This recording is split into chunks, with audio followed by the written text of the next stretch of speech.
Hello, welcome back. Let's talk about anxiety and stress. Two words that often feel like heavy weights pressing down on our lives. But what if I told you they aren't your enemies? What if they are not there to harm you, but to help you? Imagine for a moment, imagine that your mind is like a child lost in a crowd, desperately calling out for you to notice. Anxiety and stress are that voice. They are your mind shouting for you to pay attention and to come to the rescue. Stress isn't the problem, it's a signal. It's your inner self raising a hand and saying, hey, I'm here. Something is, you care, look at me. Maybe it's an unresolved issue, a very fear or a need you've ignored for too long. And anxiety is no different. It's the mind alarm system reminding you that you're carrying far too much of what you told us. But like any alarm, its purpose isn't to scare you, it's to wake you up, to save you. Think of it like a check engine light in a car. When it comes on, it's not a punishment or a failure, it's a request for attention. If you ignore it, the car will suffer.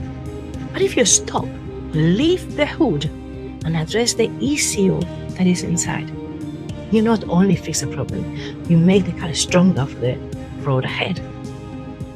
So anxiety and stress work in the same way. They're asking you to pause, to listen, and to respond. The next time anxiety tightens your chest or stress clouds your mind, don't fight it. Instead, ask yourself, what is this moment trying to teach me? What needs my care?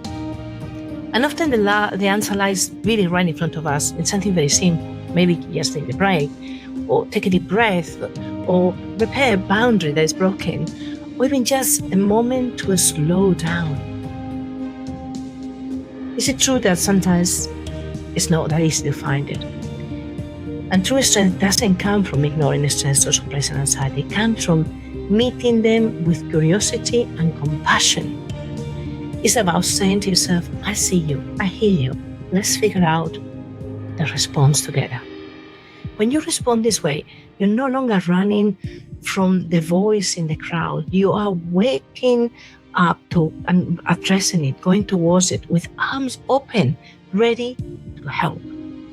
And in doing so, you transform anxiety and stress from burdens into guides that lead you to a healthier, more balanced life. Because in the end, your mind isn't your enemy, it's your greatest ally. And when it calls out, it's not trying to break you, it's trying to bring you back to yourself.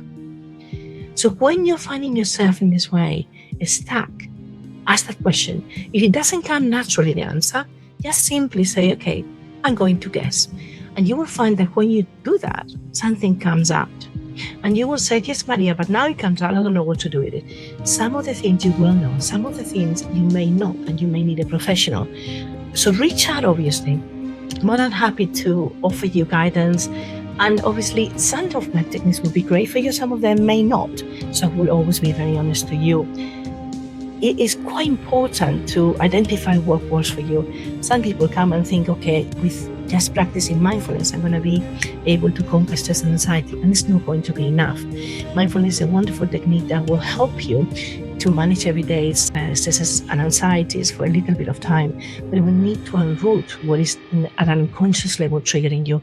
When you do that and you reprocess it, when you find real freedom from that. You will always have a tiny bit of stress and anxiety, but not to a level that is totally detrimental in your life. So I would love to hear from you. Tell me what has worked in the past for you, how are you doing now? And of course, reach out if you need a hand. Like and share or send it to anyone that needs a bit of a hand and is struggling. I'll see you.